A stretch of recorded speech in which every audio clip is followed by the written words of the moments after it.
American space agency NASA ने एक ऐसा रॉकेट बनाने का दावा किया है जिसे मंगल ग्रह तक पहुंचने में सिर्फ 45 दिन लगेंगे। फिलहाल कम से कम 1 साल लग जाता है। असल में चीन लगातार स्पेस मिशन में अमेरिका और पूरी दुनिया को चुनौती दे रहा है। ऐसे में अमेरिका कभी नहीं चाहेगा कि चीन उससे आगे निकल जाए।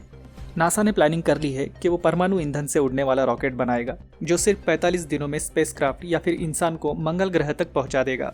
इंसान अभी तक धरती की निचली कक्षा मतलब लोअर ऑर्बिट या फिर चंद्रमा तक ही पहुंच पाया है, लेकिन किसी अन्य ग्रह तक किसी भी देश का एस्ट्रोनॉट नहीं पहुंचा। लेकिन मंगल ग्रह तक पहुंचने के लिए सिर्फ रॉकेट ही नहीं बल्कि कई टेक्नोलॉजी की जरूरत पड़ेगी, जैसे life support system, radiation, shielding, power और प्रोपल्शन सिस्टम आदि। जब बात आती है पावर और प्रोपल्शन सिस्टम की तो सबसे बड़ा स्रोत माना जाता है परमाणु ईंधन यानी न्यूक्लियर फ्यूल। नासा और सोवियत स्पेस प्रोग्राम ने दशकों बिताए हैं न्यूक्लियर प्रोपल्शन सिस्टम को विकसित करने में। कुछ साल पहले ही नासा ने अपना न्यूक्लियर रॉकेट प्रोग्राम शुरू किया है। अपने इस मिशन में NASA bimodal nuclear thermal rocket technology पर काम कर रहा है।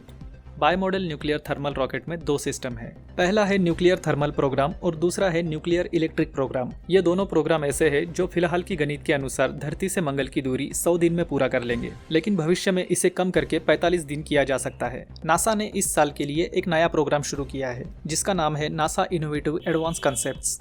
इसके पहले फेज में नासा न्यूक्लियर रॉकेट बनाएगा। नासा का कहना है कि वो वेव रोटर टॉपिंग साइकिल की मदद से चलने वाला न्यूक्लियर पावर्ड रॉकेट बनाएगा जो सिर्फ 45 दिनों में मंगल ग्रह तक पहुंचाएगा। यूनिवर्सिटी ऑफ फ्लोरिडा में हाइपरसोनिक्स प्रोग्राम एरिया के प्रमुख प्रोफेसर रयान गोसे कहते हैं कि ये रॉकेट अंतरिक्ष मिशन की दुनिया में चमत्कार होगा। इससे हम अंतरिक्ष की लंबी दूरियों को कम से कम समय में पूरा कर पाएंगे, लेकिन इसे बनाने में काफी दिमाग, तकनीक और पैसों की जरूरत होगी। न्यूक्लियर थर्मल प्रोपल्शन में परमाणु रिएक्टर लिक्विड हाइड्रोजन प्रोपेलेंट को गर्म करेगा जिससे आयोनाइज्ड हाइड्रोजन गैस बनेगी यानी प्लाज्मा, जिसे प्रोपल्शन सिस्टम के जरिए चैनलाइज्ड करके नोजल से निकाला जाएगा। जब नोजल से ये प्लाज्मा निकलेगा तब ये रॉकेट को तेज गति प्रदान करेगा।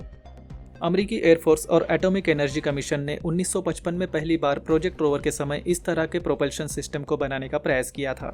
ये प्रोजेक्ट जब 1959 में पहुंचा तो ये nuclear engine for rocket vehicle application में बदल गया। इसकी टेस्टिंग सफल रही थी, लेकिन 1973 में जब अपोलो मिशन खत्म करने की घोषणा की गई तब नासा की फंडिंग को बहुत कम कर दिया गया। इसकी वजह से ये प्रोजेक्ट बंद हो गया। अब बात करते हैं दूसरे सिस्टम की जिसे न्यूक्लियर इलेक्ट्रिक प्रोग्राम कहा जाता है। इसमें परमाणु ईंधन के जरिए इलेक्ट्रिसिटी पैदा की जाती है जो हॉल इफेक्ट थ्रस्टर यानी ऑयल इंजन बनाने में मदद करेगा। न्यूक्लियर इलेक्ट्रिक प्रोग्राम के तहत आयन इंजन इलेक्ट्रोमैग्नेटिक फील्ड बनाएगा जो जेनॉन जैसे इनर्ट गैस को क्रिएट करके उसके जरिए रॉकेट को आगे बढ़ाने का काम करेगा। न्यूक्लियर थर्मल और न्यूक्लियर इलेक्ट्रिक दोनों ही सिस्टम आधुनिक माने जा रहे हैं और इनकी फ्यूल एफिशिएंसी भी बेहतर है, यानी कम ईंधन में ज्यादा दूरी तय की जा सकती है।